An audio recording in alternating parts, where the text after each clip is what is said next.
August 12th, Monday Power Hour meeting. That's our new brand, Power Hour. Power Hour? Power Hour. We were going to try to keep it short to 1 hour talk. Welcome, everybody. We've got about 22 online, probably like a little bit less than 20 here in person. So that's good. Let us know in the chat where you're meeting us from. It's just kind of fun to see how far we're spreading. Thank you for those here in person for coming in person. It's always, I think it's more fun to be here in person, but I know it's not always that easy. So it's been a little bit since the long weekend. We missed you guys. How has it been past 2 weeks? New tenants, yes. Yeah, lots of leases. We processed 100 leases on August 1st. So if you're wondering why our deal admin is not responding within 24 hours, that's why. And we have a couple of we have a new admin as well, which you guys will get to know. But Laura, you have another Laura McIntyre. Yeah. We could introduce her. She's our new deal admin right now. So if you guys are noticing a little bit of a slower pace right now, it's just because we're in transition right now. So hopefully you can be a little patient with our new training. Yeah, we will always respond within probably 48 hours. MLS will always be updated. Deposit receipts will come. If you don't hear in 48 hours, let us know. Just give us a little poke. But yeah, I mean, the transactions were huge this month. So we'll go over the stats as well. As a brokerage, we're up, which is good compared to the market. So it must have been that contest. I think it's that contest. It's true. It must have been that sales contest we were doing because we had a lot of agents on the board this month. Yeah, we're gonna do the winner for that at the end of this meeting. But yeah, there was a ton of transactions and leases, especially for August too. So everyone's getting in for September. But yeah, literally like 101 day we had to process. So it was a lot. Yeah. Claire loves to hear that. Claire loves leases, are his favorite type of transaction. Yeah, so much money to be made for both the agent and the brokerage on leases. just so everybody knows here, leases for the office are lost leaders. Sorry, yeah, lost leaders. Everybody know what lost leaders are?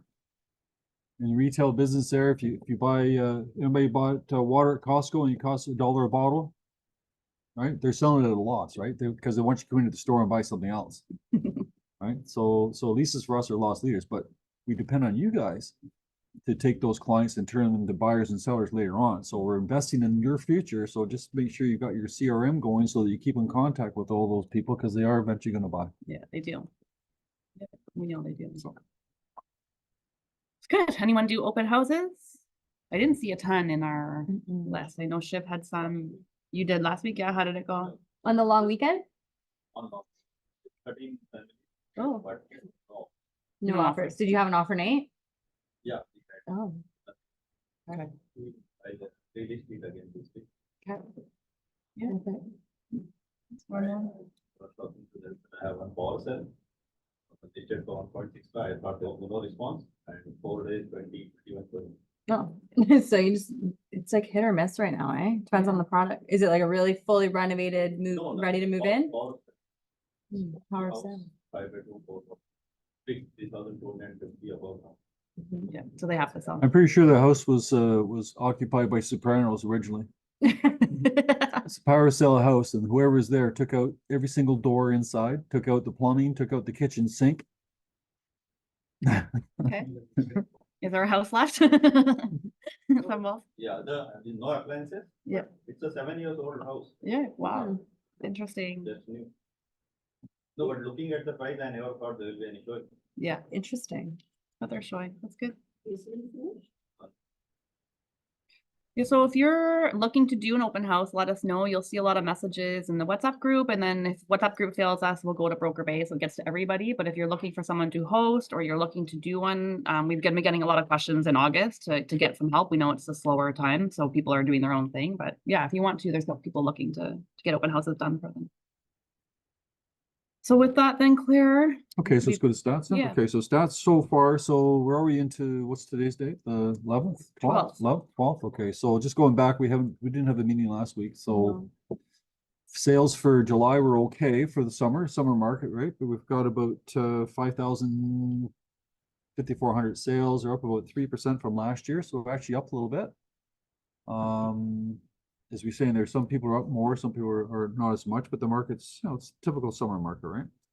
Active listings, though, they're actually went down a little bit. They're 23,997 right now. Well, that We- was we at the hit- end of July. We hit 25,000 at one point, right? Yeah. But they're up 55%. So you've got all kinds of inventory out there to be able to look at, right? The months of inventory is now 4.4. So if you recall, we talked about the buyer's market and seller's market being 4 being the sort of in between. If it's less than 3 months, less than 4 months of inventory, it could be a seller's market. If it's higher than 4 months, it could be a buyer's market. So we're kind of getting in buyer's market territory. That's 4.4 overall. If I take the numbers in the condominium market in particular, condominium market, I'm just going to go off the top of my head, condominium market months of inventory is 6 to 1. So if you've got a condo sitting there and nothing's happening, then it's that's because the buyers have lots to choose from. And because there's lots to choose from, then that's what we're going to choose. And we're going to talk about later on pricing Yeah, you strategies. some stuff like pricing that. strategies with you guys today. Some people come to me, I'm not so not sure as much today than maybe 6 months ago, but people are saying, hey, my property's on the market, it hasn't sold yet. Why not? How many days have been in the market? It's been in the market for 4 days, hasn't sold yet. Right? That is gone. Now those days are gone. Now the average is 24 days. So if you've been in the market for 24 days and you're thinking, well, that's the average right now. And we always have a bit of a rule of thumb, like try to take emotions out of it. We always, what I say anyways, you have 21 showings or 21 days on the market, and it hasn't been sold, then it needs to be a price adjustment. It's very mechanical, right? So it's not selling. I know we're just talking about condominiums there. If you got a bunch of condominiums that are not selling and you're throwing the other listings in the same building and they're not selling, nobody's listings are selling. So what are you going to do? You got two choices. You sit and wait, or you can adjust the price till it sells. So depending on the circumstance with your seller, if some are desperate to sell, then that's what they have to do. If they're going to lose money, they're going to lose money. That's it, right? That's the way it is.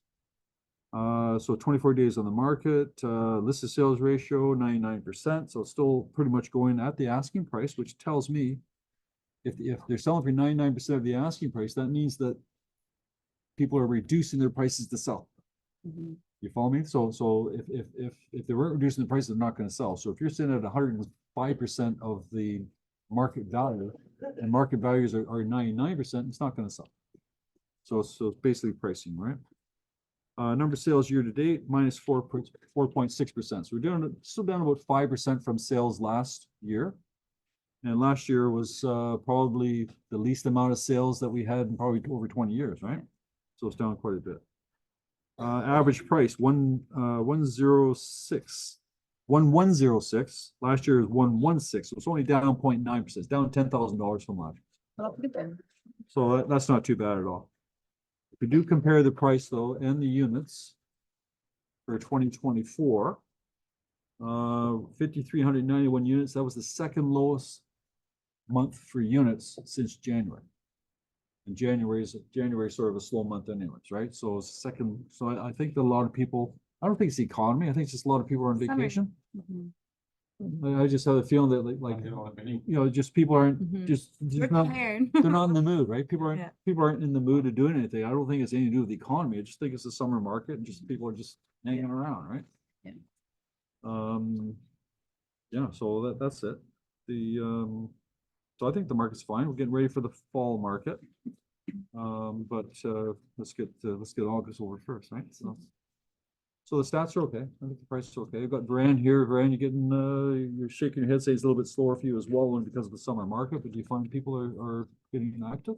A lot of people are like, they're talking, but they're not seeing the documents out, like they're traveling. A lot of talk. Okay. A lot of talk, no action yet, obviously. Okay. We're now, the interest rates have dropped a half a point. So it's actually a little bit better. So that's quite a bit better. In September, there's going to be another look at the interest rates. We'll see what happens then. But I think a half a point difference, I think it's okay. What are mortgage rates now? You can get less than 5%, right? On a fixed, probably 469. 4.69 on a fix. So is that and what are people going, fixed or variable? Super variable because Mm. rates are going to be slammed. Right. With the hopes it's gonna go down, yeah. So you got some clients that had a variable mortgage and they got scared and they locked in because rates are going up, but now we're telling those people don't lock in, hang in because rates are going down. Yeah. Right? So that's a, Which is what we were all hoping for. Yeah. as far as this month goes, it's sort of just what we're talking about. It's still a little bit slow. I mean, the first 11 days in August, okay, it's a bad number here. Should I even do it? Yeah, it's good to Do know it. what's happening right now. Let's hear the bad. Here's the bad. Okay, we got 24,300 active listings as of last night. 13,000 are freeholds, 11,000 are condos. So owner occupied, just so you know what's going on out there, 27% of the condominiums for sale, like 27% of it, 11,500 were owner occupied. Not very many. So I mean, so that tells us that a lot of investors are selling off their properties, trying to, Mhm. you know, they're trying to get rid of their cash flow negative properties. Maybe a lot of investors bought. So it's 27% are owner occupied, which means that almost 75% of property are not owner occupied.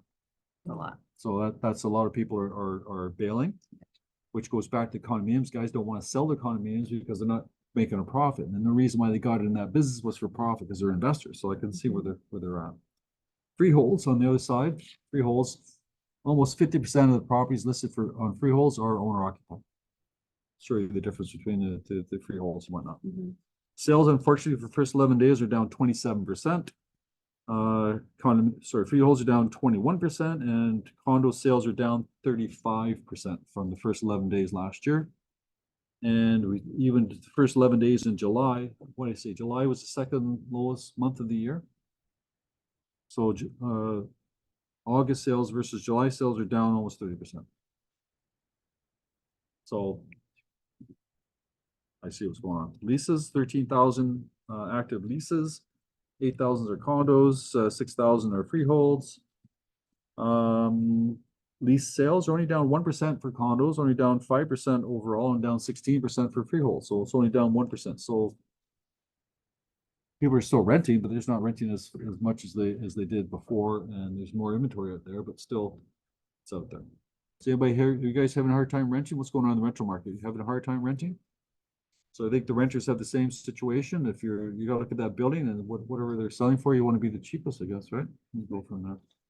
Someone made actually a point on that rental thing. If you guys have investors that bought like pre-con and now they're trying to rent in those, like the new buildings that have like 75 units in the building, I think you kind of said it, it's probably best right now to be the cheapest in the building, and then because it's not rent controlled, in a year from now, they could increase it to whatever the market value is, but that's what some people are telling their investors to do if they are panicked about renting it, and just take the low rent right now while you can and then increase it later. I don't know if that strategy will work, but we're starting to see some people doing it Get them in. the just to door. get some, just to beat the other 75 listings, right? And Yeah. fill it. That's really bad. It is really bad, but I know. it's, But maybe by then they wouldn't increase it like crazy. they may not increase, They- they may they have a good tenant, who knows, Yeah. but just to On fill the it. Ontario standard lease, there's a line in there that talks about discount, right? So you got to rent and then discount, right? So you could, let's say you can rent it for $3,000, but because the guy, you know, you give him a $500 a month discount, so the actual rent is 3,000, but you're only charging 2,500. Mhm. I'm not sure you can play around with that, but what? There's some rules and stipulations for how long that discount is and how much it actually adds up to, so you got. Yeah, okay, so be a little bit careful with that. Yeah. So what are these people, what you're telling me, these people are renting a $2,500 rental unit for $2,000 for the first year, and at the second year, they're bumping up to 2,500? Like they haven't, but that's kind of the strategy that they're going with right now. If the investors are freaking out because they can't afford to keep it, at least they're getting something now and quicker than waiting like 6 months to find a tenant at the right rent. So Interesting. it's a risky move in a year from now, but at least they got it filled. Cool. Or maybe fill it with someone you know that's gonna leave in a year or something. Thanks. Yeah. Those are my stats. Those are your stats? Cool. Well, we'll continue with some more stats then. This article was the study by Wahi. So Wahi is a company that they're trying to compete with House Sigma. They're doing their own stats. They try to do some aggregating as well, and they also do showing. So they have a unique proposition where they actually have showing agents and they handle offers online. But anyways, they did a study in Toronto and they came up with the stat that over 80% of Toronto area homes are selling below asking price, which is a little different, Claire, than the stat that you had, which is 18% are selling for above asking. But they looked at it in pockets of neighborhoods, not just overall stats. So they looked at 300 neighborhoods where there was at least 5 home sales last month, and they found that only 14% of areas saw overbidding. So roughly half of the 27% of overbidding witnessed in June. So a lot less. Only 4% of those 300 neighborhoods had homes selling at asking price, while the vast majority, 82%, were under bids, so sold for under asking. So they said spring selling season has been followed by a slower than usual summer. So not only is it summer market, but it's definitely slower than other summers that we've seen. Despite that, over 10,000 more that were on the market 1 year earlier, it is helping more buyers negotiate better deals and purchase homes below asking. Yeah, so Claire, you had a stat from yours that I think was 18%. 18% of all condo. properties, condominiums sold for over 101% of the asking price. So that's a more positive way to look at it, I would think. Yeah, but I do that number there just to answer agents' questions. Should I underprice it or should I overprice it? Yeah. I mean, if you list a property, should you underprice it and hold off offers? Should you price it at market value? Should you price it what the seller wants? Right? Yeah, and based on your stats, I would say try that as plan A, knowing that plan B might be listing at what you want. But according to these guys, are saying overbidding for homes is practically non-existent in the current market at only 4% of the report, noting such activity has dropped to its lowest level since January. So it probably again depends on the neighborhood, the pocket, the product that you're selling. We still, our strategy is to try it first. We're kind of going backwards on a condo right now. We're trying it second. I mean, I know Mo's is doing that with a condo. I think try anything in this market till you get something done, but Yeah. it'll be I think interesting to see. the key is just to keep that that listing active and like Yeah. don't just let it go stale and do nothing about it, but Yeah. do something to shake things up. I meant to ask what Seneca. Did Seneca do anything with that purchase? Remember the person that won that? We did not win. Some they ended up getting, so the situation was there was a condo in the market priced at 899. We have a buyer client whose budget is 650. She decides she wants to go Oh. see this 899 condo. Sanic being the kind of buyer agent he is, he says, yeah, sure, no problem. And she goes, well, I want to go see it. So she goes to see this property. We're like, Sanic, what are you doing? This is like 250,000 over her budget. Like, this is crazy. And so they went to go see it. Obviously, she fell in love with it because it's staged, it's brand new, it's Sugar Wharf, it overlooks the lake, like it's just stunning. So she likes it. Sanic gets a call from the agent saying, hey man, like, what do you guys think? And Sanic's like, honestly, we like it, but our budget's this. And the guy goes, well, try something. He goes, I've had over 40 showings, not a single offer. Everyone says it's nice. No one is putting anything on paper. I've seen crazier things happen. Put it on paper, right? And that's what we would say as a listing agent too. You want anything on paper, right? So Sanic's, he's a little bit apprehensive. He's saying, no, this is crazy, but she wants to. So somehow she talks to her mortgage broker and now her budget's 750. So now we're already, It's always a magic. we're always 100 grand closer Yeah. now. So somehow her budget's now 750 and we're doing the math and yeah, they put down an offer. It turns out that this condo is one of the Princess Margaret Hospital lottery winners. So this woman seller had won this condo unit, fully furnished, fully brand new, did not want it at all. She had no sentiments about it. She did not care. She literally just wanted to offload it. So now we're at 750 to 899, and we actually think we're going to win this thing. Like, we get so close. Doesn't someone else come right in, swoops in within the hour of our irrevocable, and they got it for 850. So still 50K under the We 899. almost helped that But one. man, if we got it for 750, 2-bedroom condo, full, like even the furniture was that would have included. screwed up that entire building. It literally would have screwed up the entire building. Senic's like, oh, I we're gonna bet. screw up the stats. I'm like, who cares about the stats?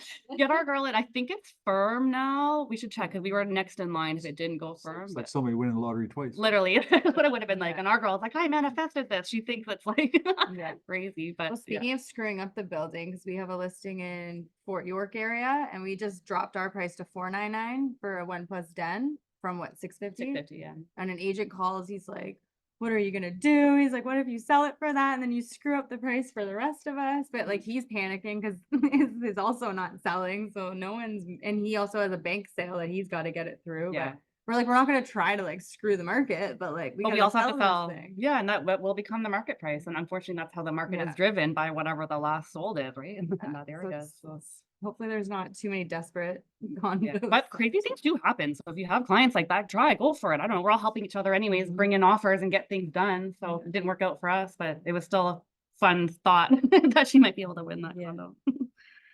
Anyways, and if you have other tales from the streets too, like that stuff, let us know as well so we can share it. Creative deals.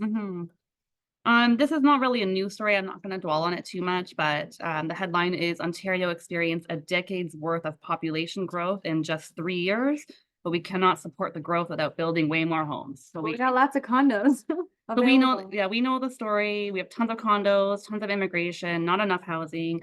In the last 36 months alone, the province has experienced, like I said, a decade's worth of population growth by growing $1.2 million people. In the first 6 months of the year alone, Ontario's population grew by nearly 200,000 just from January to June. So to support this level of growth, we need to build enough homes, and we are not. So even though population grew 200,000 last 6 months, we only built 37,000 houses. It's even a reduction from last year, 2023. So we are definitely not building enough houses. The Ontario government is trying to do things like slowing immigration, slowing students. I mean, I think they're kind of going the other way of solving that problem. The easier solution would be just to create more housing. But Caitlin's right. We have no shortage of housing for condos. The problem with condos is that they're building them so tiny. Yeah. So they're building like little 1 bedrooms and studios and really tiny 2 bedrooms, and it's not feasible for a family of 2, 3, 4 to be in a condo. So the condos are not what we need to get going. We need actual like houses, townhouses, semi-detached, and that's the issue. And we know that it's too expensive for builders to build. There's no margins for them either. So they've really got to think of something to help get these housing starts, because it is a problem for sure. So you can kind of piggyback too if you've got like economy type stats as well. I got some codes, just novelty stuff, nothing Yeah. really, doesn't, but it's kind of important. We just finished the Paris Olympics, right? Mhm. How was it? I thought. I'm going into breakdancing. I don't know about you guys. but I'm gonna So, start I think- training. Sisters breakdancing. How about rock climbing? Oh, I didn't even see that one, rock climbing. That's kind of interesting. I learned that the country can introduce 4 new sports every time, and they can decide. So We gotta get breakdancing- dragon mode in there. Apparently breakdancing was popular in France, so that's why they picked it, and they might keep it for LA as well. Interesting. It was a nice time. I think people enjoyed watching it though. So I was reading an article, just talking about Paris here, talking about could Canada's housing market wind up like Europe? So if you're in Europe, there's probably Europeans here that know better than I do, but in Europe, most people rent, don't they? Like in Yeah. England and stuff like that, most people rent, and the houses you get passed on. I think in India, same thing. Houses get passed on to generations or something rather than buying in the open market, whatever else. So they're saying here, will Toronto end up being like a European city? And they're saying here, just to give you an idea what's going on. In Toronto and Montreal, there's approximately 4,000 people per square kilometer. Let's say in Toronto, 4,000 people per square kilometer. In Paris, 20,000. So if we think we're a world city, we're not. We're just a baby. We're just a baby. Trying to grow up. So It's small, true. eh? I know. Or if you go to New York City, you think Toronto's big with the skyline downtown. You go to New York City, man, there's like 1 block is the size of Toronto. So- Isn't California bigger than our entire country? Like there's population, like we're little. We are little babies tiny. here. I know. Yeah. If anybody's in the stock market, you gotta have a heart of stone. Everybody doing the stock market. The stock market in Japan dropped 12% a week ago Friday, and Dow Jones dropped 1,000 points in one day. So that's huge drop, 2-3%. It's rebounded since then, but it's another reason why maybe real estate's a good thing to have, right? So I don't think real estate did drop 10% one time. I know. August 1st, the government came in with a 30-year amortization mortgage for first-time buyers buying brand new houses, right? What was it before? And then they're interviewing somebody saying here that this guy here, they interviewed an agent, said it's a big fat nothing. Because if it's a 30-year mortgage, would be a 5% down, 30-year insured mortgage, right? Unfortunately, if you're buying a new condo, for instance, what's the down payment for a new condo? 20%. So they don't qualify. It's not gonna be insured mortgage anyways. How about freehold houses? Maybe might qualify for freehold, maybe if they want Under a 20, million? do they want 20% down as well on freehold? Anybody know? Under a Builders? million. So if the builders want 20% down, they give them 30% AM mortgage on insured mortgages for brand new stuff. Nobody's gonna buy it anyway, so it's a big fat nothing. Big fat nothing burger. Like it doesn't make any sense, right? What's the heck's up? Yeah. Good news on the states. States now dropped their mortgage rates to the lowest amount in since May of 2023. So they've dropped their interest rates, which means their economy is doing okay, right?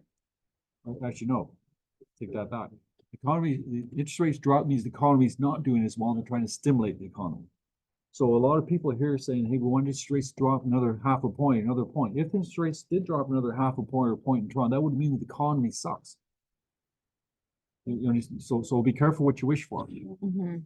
All right, so going back to the 469, nothing wrong with that. So I believe that prices, this is not very popular, but prices I believe have to come down for us to have a sustainable thing. So to me, that's the answer, not interest rates. And they did come down slightly. Did come down, right? Cynic, since you're back, we told the tale of the street of Sugar Wharf. Did it end up firming up without us? Yeah. Yeah, for I think it 850? But they got Not done yet. 850? I think they're gonna use it. Okay, but not done yet? The dream Not still done. technically alive? They waived financing, so Okay. that's all he was concerned about. Then I'll let Caitlin go. Just one more thing that I'll add. This article here. Oh, you can do it. Which one? You'd be like, "Oh, wow." Which one? Oh, before I go to that one, I think you were curious about the vendor take back. Is that why you're showing me this? This is Universal Grand. They're trying to get rid of their last tower. This is an example of what our sellers should be thinking about. If you got product sitting there that's not selling, you got to be a little creative, and this is what the builders are now doing. So you go ahead and read that one. Yeah, so 6% commission and a vendor take back. Guess what the mortgage vendor take back rate is? 1.99. Damn. So they're betting on the mortgage later, and they're gonna take the cut. They'll take the difference. But yeah, they're advertising 1.99 mortgage rate for 3 years after closing, meaning the builder is gonna be lending the mortgage now at a rate of 1.99. So 6% commission and 2% mortgage rate. It's not bad. 3 years. That's Yeah. pretty good. Yeah. Firm approval, no requalification required. Mortgage rate can be assigned with the unit prior to closing. Mortgage rate can even be assigned to a new purchaser with the unit after closing. So if you want to assign it, that new person gets the benefit. AKA, they're really trying to do stuff. No stress test to qualify. I mean, they're betting on the fact that by the time this thing actually closes and registers, the mortgage rate by themselves will already be at that rate, and that their obligation for vendor take back is less and less, right? The problem is still 824,000 for a 2-bedroom suite in Pickering. So this is Universal Grand, their last tower. Wow. I've seen 10% commissions. I've seen free rental periods for a couple of years. I've seen everything. So it is a good time to buy pre-con if you've got somebody, but you got to warn them about what happened in the 2023 market and trying to flip these things. So you've got to be ready to kind of close on it and rent it out a little bit. Is it true if they can build or sell the bill? I think you're bound by the contract. Have you seen anyone be able to negotiate lower? I think you've got a contract, right? It If did, if yeah. if a builder renegotiates the prices of their own goodwill, there's no law that would force them to do So if they're, yeah, if they want the good PR to show that they did, then yeah. Curious, yeah. Getting like vendor take back for the difference, and instead of they bought for 7 something, and now it's only appraised for 5. I don't know if the builder taking it down. that. Some builders are, yeah. Some builders are giving me TV for the difference. But they're not reducing the price. Still the money, but they're gonna take it back as a mortgage rather than having to pay up front. That's if the property doesn't appraise, right? Yeah, it's true. Okay, I'm gonna share one thing, Claire, unless you have any more articles to share. I'm gonna Okay, do- one more. Yeah, no problem. Somebody had an argument with another agent. Another agent put in the square footage of a condominium, including the balcony. And just to be very, very clear here, I went to the builder's tearing on warranty, where it very clearly states that the balcony is not considered part of the square footage of a condominium. So when you say it's 1,000 square footage, it better be inside, not including the balcony. Everybody okay with that? What's the fine if you get it wrong? The fine will be 200, what, $1,000 a square foot times however big that balcony is. It's a lot of money. No, think about it. If you tell me if I buy in 1,000 square feet and it ends up being 800 square feet, I think I'm gonna sue somebody for 200 square feet and I paid 1,000 a square foot, it's gonna be 200 grand.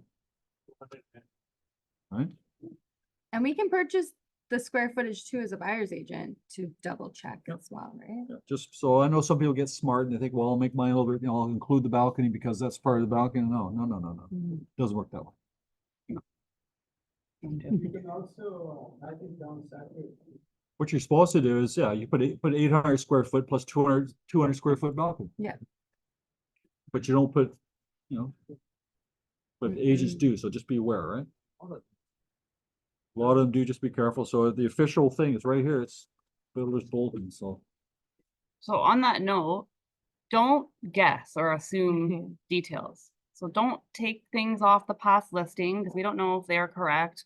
I had an instance over the weekend where somebody had a listing, and for property taxes, we know that we can calculate property taxes based on the mill rate of that city. And I'll show you one more trick after, but they had used a previous, not even that listing, it was a house in the area that looked kind of comparable. And that was the taxes they inputted on their listing. So then getting ready to close, lawyers are doing their thing. They realize the taxes are off. And he said, well, what happens if I understated the property taxes by $500?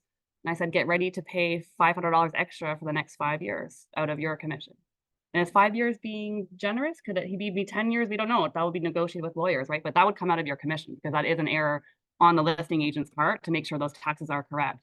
And it shouldn't be that much of an issue because Geo Warehouse shows you exactly what the property taxes are right now. So just a reminder, like in Geo Warehouse, we used to calculate it manually. So we used to take the Mhm. assessed value and calculate the municipal value of, we call it a mill rate, but now they actually have it right here for you. Yes. That's which last is one. So nice. Yeah, because the I 2021 is said- not done yet. It's not assessed yet. They don't have the rate. They only have interim right now. So there's So when you put it on the data form, you'll just put 2023 as the year instead of 2024. yeah, so it's all there. There's no excuses to not have property taxes. It's calculated for you. It's The right client there. have it. Mill rate is right there. So yeah, just make sure like those are errors that you can, it comes out of your commission for. Yeah, this is a link house. So just a reminder too, like Geo House is your friend. Like if we're pricing a house, the first thing we do is go to Geo House. We can take a look at when it was built, when it was transferred over, what the taxes are. You can get a feel for how many bedrooms at the time was. Like Caitlin said, you can buy reports that show I you was the gonna show square you the footage. report. Yeah, you The go right to report, you property can go line. on property line, guys. So if you're looking for the exact square footage of the property, they have all these different types of reports you can buy. Usually the $5 or $9 one is the one that you'd buy. So anytime our clients put an offer on a property, we always buy this report. It's only $5. So then you're not relying on the listing agent to give you the size. It could be bigger, it could be smaller, but that'll give you the exact at least. Yeah. I wasn't going to because we already talked about fines, but you want me to scare people some more? No. We did one No. fine. I'm gonna save that one for next meeting. Well, I've got just in case somebody says what happens, just so I know an agent that got fined $6,000 for putting a half year's rent on MLS. Half year's taxes. Mm. Oh, like they did the interim amount. So they took the interim taxes and advertised it as being the full year. Easy mistake, right? Cost you $6,000. Plus the civil suit where the buyer sued. So $6,000 went to RICO and the buyer sued as well. Mm. So it could be like $12,000. Yeah, another six. So don't, it's not casual. It's not just a, oh, I made a mistake. Everybody knows I made, no mistakes. Unfortunately, no mistakes. And like most of the listings I saw, that the square footage source is previous listing. Yeah, don't do that. Yeah, when you can literally just buy a $5 report and just. Don't put the trust exact anybody. in Do there. not trust the person who did the listing last. Mm-mm. Oh, gosh. No, Harrison Insurance does not cover that. no. They don't they don't cover easy thing. That's not an error. That's somebody made a decision. Yeah. Yeah, Yeah. exactly. Sure. One last thing on Geo Warehouse, I get this question a lot where you're trying to look for comparables outside of like what's on MLS. You can actually use Geo Warehouse for sold comparables. So there's a little button here called comparables, So exclusive properties. right? Or it's out of our area, like not on Tribe, right? So you can do 30 days, 3 months, all the way to a year, and it was not going to show you things that sold that are not registered, but it will pull up anything that's been closed and registered on Geo Warehouse. So this is a good way if you're trying to get comparables in London or Barrie or somewhere where you don't have full access on the MLS. Realm system. also does it now too. Oh. When you pull up a listing, it will do stuff from online, Yeah. but I don't know, let's just pick a random one. If you go to a specific listing and you scroll down, it'll give you like recent sales. I don't know like how accurate they are. But I mean, if you're just looking for extra data and making sure that your manual search is correct, you can actually do recent sales through Realm. It is pretty slow. I'm sorry. That's my only complaint about Realm so far. But it will give you some of the recent comparables as well. So I would go both like Geo Warehouse here and then obviously your own manual search as well. Okay, good. What's that? What's the question? Can we use these or we have legal obligations? Use it for Comparable. like comparables? Yeah, like Oh, yeah. giving it to the buyers, prospective buyers. Yeah. Yeah, it's comparables. It's all public Yeah. data. Yeah. This one just like pulls it automatically. Sometimes I get weary about things that pull things just from data. So I would take that. I would take Geo and I would take your own manual search as well and see what makes the most sense, just in case it missed a couple or something like that. Mhm. Cool. Okay, switching gears a little bit. So we get tons of spam calls now. I'm sure you guys get like multiple a day. When you get a number that doesn't like look like someone you know, doesn't have a name, do you assume it's spam automatically and ignore it? Wait for them to leave you a voicemail? I'll Google the address. I Google it while it's ringing. Okay, does anyone else do that? No. Because this article is saying you should Google it because it could be an actual lead or somebody that referred you and gave your number away, and it's actually not a spam call. It's somebody trying to get a hold of you for your services. True. So they're recommending if you get a weird like number, especially if it's like a 647-416, even though spammers we know use those dials, but they're saying Google it either during the call so you can answer right away or Google it right after. Because Yeah. you'd be surprised to find that it might not actually be some sort of spam or scam. Could be somebody just trying to get a Someone hold of got you. your business card And now wanted to you've call it. you've missed an opportunity because you didn't Google it. They probably didn't leave you a voicemail or text you after. So they're saying Google it and find out if there's an actual name attached to it and call it back. And check your voice now. Because it might be somebody that is actually trying to get a hold of you for your services.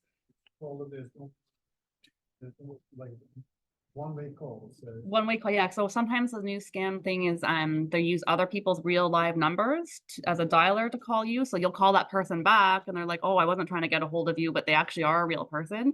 You can turn that into a whole other real estate script as well. Now that you've got a hold of a random person who probably lives in the city. They're also saying to respond to these calls the same way you would respond to an online lead. So you want to respond very quickly within 1 to 2 minutes. So we know that response times for leads is everything. You also want to have a polite opening, a mutual agreeable fact, something about the weather or the economy or something that you can relate on, and some sort of question that's easy to answer. So not like a yes or no question, but some sort of question that prompts a thoughtful answer. That's not a quick sort of no, but something that's like, hi, I'm Andrew from Century 21 Percy Fulton. I've got a call, I typed it into Google. Now you've come here. I'm curious why you called. And then they would just kind of go like that, but they're saying you never know. When you've Googled you, have you ever found it was a person and not someone spammy, or has it always been? Kind of Usually spammy? it's a real estate agent calling, Okay. calling about like a listing or something. Well, but you don't want to miss but those there calls was either. one where I went back to my voicemail. Thankfully, it was only like a day later, and I did go back to a voicemail, and it was someone trying to call us off of Google to book a listing appointment, and I've checked my voicemails ever since then.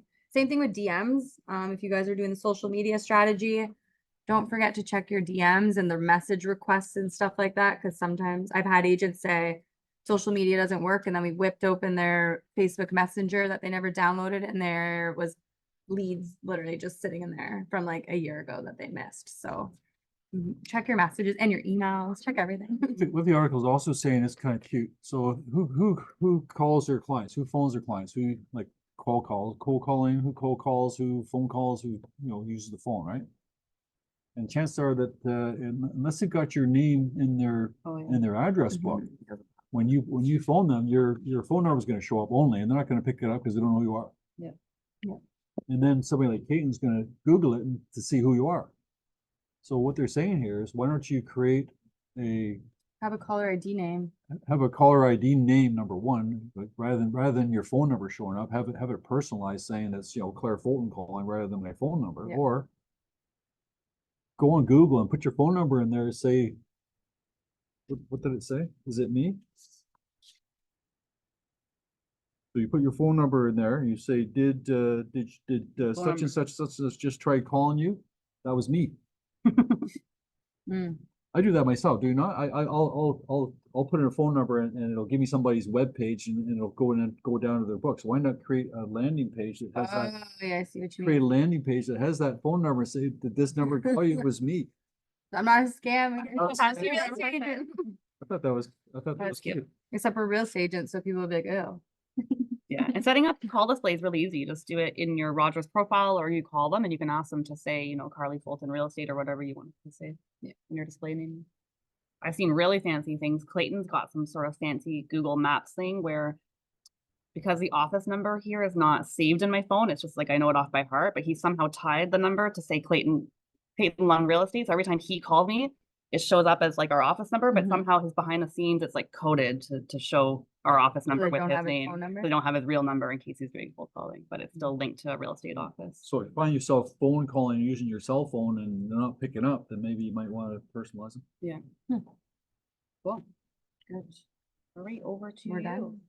Okay, so before we get to our winner of our sales contest, if in case you guys forgot about that, it's today. I just want to do some quick coaching on pricing strategies. Are you using Screenable? So I've done this presentation in the past, so I haven't done it for a couple of years now. So I thought maybe this would be a good time instead of doing Chris Leader stuff. But just to kind of summarize all the different markets, there are 3 different types of real estate markets. We just talked about it today, thankfully, with Claire. But there's the rising market, which is a seller's market. And this is when there's more buyers than there are sellers. And then Claire was mentioning the months of inventory. So here we say less than 6 months is when you're in a seller's market. But I would say closer to 6 months, the slower of a seller's market it is. Then there's also a balanced market where the demand is equal between buyers and sellers. Usually this is around 4 months of inventory, maybe 4 to 6. And then there's the falling market, which is the buyer's market, which is when there's more sellers than buyers, and more than 4 months of inventory. So I would say we're in different markets everywhere. So that's why it's really important to understand what you guys are looking at. I would say maybe in the detached market, maybe under 1.2, 3, you might see more of a seller's market. In the condos market, we're probably seeing more of a buyer's market. So your pricing strategies are going to be very different for different types of products that you guys are selling right now. Does anyone have any listings right now that they're struggling with selling? There's probably a bunch of us. I know we've got a couple too. Okay, so let's just kind of go over it just for reminder's sakes. This is what we would have seen back in, I guess, 2021 more, but the seller's market, where down here, you're going to see time and then you'll see price. So you'll see that over time, the price increases. So remember, like in the pandemic, like your neighbor, you would sell for one price and then the next week, like it would sell for like $100,000 more than the neighbor. Like that would be considered a seller's market. So the sellers can typically price the home above like what it's currently worth. And because the time would just hit it, eventually they're going to get what they want. So that would be kind of indicator of the seller's market. Again, this is when there's more buyers than sellers. So again, sellers can list it a little bit higher, but it is also risky too if you're listing too high, obviously. But you can price it higher than the value if the seller's willing to wait as well. So we're going to talk about time and price as well. The other market you might see again is the equal market or more balanced market. This, I don't know, we might be more in this maybe right now too in some areas, but this is pretty much when like the price is flat. It's not going up or down. So if your sellers are pricing it above market value, whether time passes or not, the market's not going to catch up with their price. So it's a very risky thing to do when you put the price above what it's actually worth. So if you get those sellers that are like, hey, I just want to test it out, and you know you're in a balanced market, just by knowing that, you're going to be like, okay, well, people are going to wonder what's wrong with that house. And then as we know, as time goes, typically buyers will be like, oh, it's been on the market for 40 days. Something's wrong with it. It's usually just the price. Nothing's wrong with the house other than the price. So then the longer the house is on the market, the lower their price is going to go. So in a balanced market, you really want to price it at what the house is actually worth than going above or below. I'm going to talk about, again, situations. And then we're in the buyer's market. So this would be more for condos and what we're seeing right now. So prices are actually kind of decreasing right now over time, which is kind of a scary thing. So if you've got any condos there that again are just, you listed above what it's worth, the longer, oh my gosh, the longer it is on the market, the lower that price. So you're basically chasing down the market when you're going with this strategy, when your sellers want to price above what it's worth in a buyer's market. So this is where the condo kind of situation's going. That seller's not going to see that price because it's going down. So hopefully if they are listing above it, then that means that they have a lot of time and they don't need the money, or they want the money more than they care about how long it's going to be on the market. So there is different ways to figure out the price. So we kind of talked about it today. So one of them would be by doing a CMA. So doing like a manual CMA, looking what's sold in the area, what's currently on the market, what didn't sell on the market. This is what you're going to be doing manually as your CMA. The other thing is to look up absorption rate. So Claire talks about this, which is that months of inventory. So all you're going to do is you're going to take the number of homes in your market that are currently on the market and then divide it by the number of homes that have sold in the past 30 days. That's how you're going to come up with that number of how many months of inventory. So Claire, what were you saying? We were at like 4 point. 4.4. So we're at 4.4 right now. So that would be probably more. We're still kind of in a seller's market, I would say, like in freehold market. But then I would say if we did it for, did you do it for condos too? 6 to 1. So it's 6.1, 6 months right now of inventory for condos. So we are still kind of in a balanced market, but it definitely feels like a buyer's market. So that's what it's going to change when you guys are picking which type of property. So make sure when you're doing your CMAs to also calculate the months of inventory in that pocket, and that'll give you a better idea of where to price the properties. The other question that you have to ask your clients is what's more important to them? Is it price or is it the time?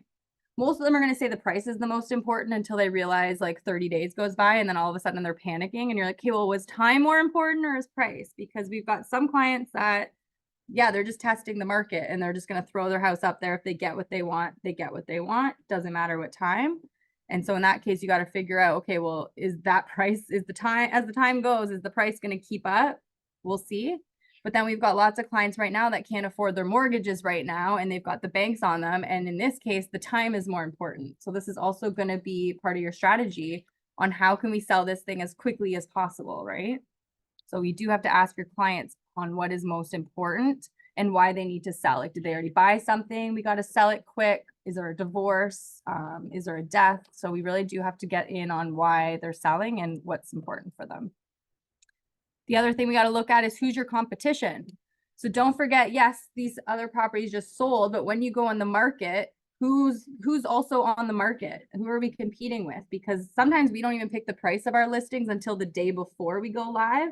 So sometimes at a listing presentation, we're not going to tell you, okay, we think it's worth this. And then in a month from now, we're going to tell you a different number. So we always say we think it's worth this today, but we're not going to pick a listing price until the day before, because I want to know, like, is your next door neighbor going up on the market the same day? Anyone else in the building? Because then we want to make sure that we're also competitive to that price, because if they list low and we list high, we're going to sell that property, right? So we also have to keep in mind of who's currently on the market and do price per square foot, how many bathrooms, how many parking spots, whatever it is, and judge your price. So I think here they were talking about, what's this guy? I don't know. Haven't looked at these in a while, but compare all the homes. Anyways, determine if you're going to sell your competition or if it's going to help sell yours. So you might want to be the lowest. So we were just talking about renting your properties. The strategy, if there's 75 condos in the one you're trying to rent, strategy might be to be the cheapest of all 75 to get the most attention, right? We don't want to fall in the middle and then go with everybody else. So that's where that strategy is going to come in as well. So I think we listed the lowest in Fort York, right? So we took a 1+ den, we looked at the competition and we went 499 because it's the cheapest unit in the area. And then that's what's bringing in the buyers and all of that. Okay, so you have 3 different options when you're pricing then. So you can either price above your competition, you can price it the exact same as the competition, or you can price it below. And again, this is going to come down to what your client's goal is, if it's time or if it's price. So if they say that they want a certain price, where's this one? We're pricing above the competition. So if they want to price above the competition, you better make sure that we're in a seller's market, that the time will catch up to that price. But if they want that price that we're in a down market, they're just going to be chasing a down. So you have to bring these charts sometimes, to be honest, like drawing these out for people is what really helps. If you can draw a line saying, this is what type of market we're in. If you list it above, then you're just going to be chasing. This would be ideal for a seller's market. If you want to price with the competition, then typically it's because the price was the most important. They don't need to sell quick, but they want to just list it at what their competition is at. And hopefully this is more of a balanced market strategy, is to list it at what the competition's up to. And then listing below your competition. This may be a good strategy, again, if time is the most important thing for your clients. So if the market is stale, like if we're in a buyer's market for condos and things aren't moving anywhere, this would be the strategy you would want to go with, because you want to list below everybody and try to get ahead of the competition. And it's also good if you start to notice that the market's falling, so that you want to price it below, and then when the time catches up, then your price will hit there. So there is a strategy to this, guys. I know when we're out there picking prices, we kind of just throw a dart and like hope. I know when we price properties, we're really looking at all of the different things that are happening. We're not just looking at the direct sale that just happened like 4 months ago. We're looking at what's currently in the market. We're doing months of inventory. We're looking at our competition. We're looking at our clients' like motivation and stuff like that. So there is a lot more to it than just picking a price and praying.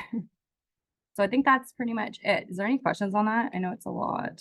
You know, pricing right now is hard too, because It is if hard. they've bought new, you're trying to pay off the mortgage. So you need to know what the mortgage left on it is, because you need to sell it at a price that's going to cover that and your commissions too, right? Yeah. So oftentimes people that are buying pre-con or trying to assign it, they're just trying to get their money back. They're looking into the lawyer's costs and all the costs, and unfortunately the market prices may not, you know, overcome the exact cost of everything. That's the challenge. Yeah. So just to summarize, if you're going to list above, this is good if the market's going up, which we are not seeing. Listing with is good if we're in a balance, which we could be right now. And then listing below is good if the market is flat and you just want to sell quickly. But that doesn't mean you're going to sell it at a higher price. That's just the strategy to get it sold. So that's kind of those. That's all I got on the training. In terms of events, we have golf coming this week. Are you guys all coming to golf? Yes, we're trying something new this year. It's a fun center, so it's not like big old man golf anymore. Sorry, guys. Just kidding. The intent is that you get one round of like mini court, like mini putt, and then you can choose another activity. So there's a driving range if you want to bring your own clubs. They do have clubs you can use, but I've been advised that like they're kind of old and like hacked up. So if you want to practice truly with your own, so you do a round of mini putt, and then you could pick driving range, another round of mini putt, because there is 2 courses. There's a batting cage and there's gem mining, which is more like for kids as well. But then we're not going to have any food or drinks. So there'll be water there, and we're just going to go right to the Mandarin for lunch. So you can sort of prepare to leave, be there for 9, leave around 11:30 to head down for Mandarin for 12. And if you haven't told us that you're coming, please tell Ginny. I think it's we've already closed. put the Closed. number in. Yeah. But like this might be our busiest year we have. Yeah. So that's a good sign. It's gonna be busy there. There's two mini putt courses, Yeah. 18 holes. It takes about an hour, 20 minutes to do each one. So if you want to leave by 12, you gotta. Come on 10. You have to come for 9. Yeah, this is not like And- before we and could it's- kind of And straggle there's in. it's gonna be lots of waiting and lots of, goofing around and where else, but that's okay. That's fun. Yeah, I think it'll be fun. We'll try it out and see. We'll try it. If it sucks, we won't do it again, but I don't think we'll so. try I think something new. it'll be So that's kind of what If we it got. rains, then we'll just do the Mandarin, right? Okay. I didn't even think I about didn't rain. even It think better about not rain. I wasn't putting on the rain cap. Or if it rains, just Mandarin. Yeah, There you that's go. true. You can still mini putt in the rain. Other training in terms of like different conferences and stuff that are coming up. There's not a lot happening in August because this is usually slow time for training, but there is options for you guys. Richard Robbins is going to be doing a free event in September. I sent out an email for that. He's doing his free one at the Ajax Convention Center. Probably going to sell his program that he's doing in November. David Greenspan's also doing a 2-day mind share. We had him come speak at a webinar. That's in Toronto. And then we've got Century 21 conference as well. That's happening in Ottawa. What are the dates for that one again? 23rd to 25th. 23rd to 25th. So if you guys are thinking about different conferences, wanting to put yourself out there, go network with people, go learn some stuff outside of what we teach you guys, then these are some good conferences. And to Ottawa's go close. to. Otherwise, we'll also be doing an internal back to school for you thing that we do each year. That'll be with myself. I'll do some systems training in October. I think we're gonna do like a 6-week training program. That won't cost you guys anything. So if you're not going to any of these sessions, hopefully I can encourage you guys to come out for that. So that's all I got. I think we hit our power We hour. got what time for the contest and that's it. Oh yeah, now we got contest. So what was that? You had Okay, the numbers. So just to summarize, so July 8th, right after the long weekend, we launched sort of a contest. It was just a fun thing. Claire said you guys used to have lots of this kind of stuff. So we just thought, well, we can do it again, but we thought we would add it. So the contest was for any new listings, any listings sold, and any buy side deals that you completed between July 8th and yesterday. So there was 41 listings sold, 43 buy side deals, and 77 new listings. So 161 entries for that 1 month. That's pretty awesome. Yeah, That's a That's big really month. good. That was a good month. Congratulations. And if you did a listing and sold it in that same time, you got 2 entries. So you got double the entries. So we pulled the name already today. You can announce. I can announce it. Should we do Oh. like a little like drum roll thing? And the winner is Sandeep. Congratulations, Sandeep. I think your name was there a couple times. we Yeah. saw, So you had double the amount of entries. Congratulations. Should we do a contest again? Do we like it? $250. I know it's not like It wasn't like you're overly getting paid competitive. more for the deals, but do we like competing or having a contest? What do we think? Should we make it more spicy? We're pretty like laid back on this one, but We'll we make- could put it on a Wait, board or it's something. Summertime. So Yeah. Yeah. Okay. Okay. do one for September. Okay, All right. we So will. we'll do another one starting today. Congratulations, Sandy. Are you starting today? Oh, starting. Okay, fine. September. You can have Have the fine. break. You Take can it to have the the summer off. We'll start in We're gonna be September. golfing this week. Yeah, true, true. Okay, starting September. Maybe we'll do some sort of coaching prize too or something. Duran, you got anything going on? Interest rates, what do you think in September? 50 points. Woo, I don't, okay. 50 points in Should I repeat that? September. I'm not Like, gonna it's repeat. recorded. That's bold. That's bold. Says 50 basis points in September. I don't think so. Remember what I said before, if they did 50 basis points, the economy's in trouble. That's right. So hopefully they don't. Employment has gone up. All right, Yeah. so just be careful of that double-edged sword there. Mhm. So, Maybe a little quarter point you're hoping for. yeah, maybe a quarter. I think we'll get. Yeah. Yeah. So it's just September 4th. Right? So soon. I was talking to a friend of mine who works for Treasury at Scotiabank. He changed the rate to 0.4%. Wow. 4% Below by 4. December. What? Below Below 4. 4% I know. by one spring. Yeah. That's about. 6 months from now. That's like 6 months. Perfect. All right, online world, we will sign off. See you Wednesday. Bye.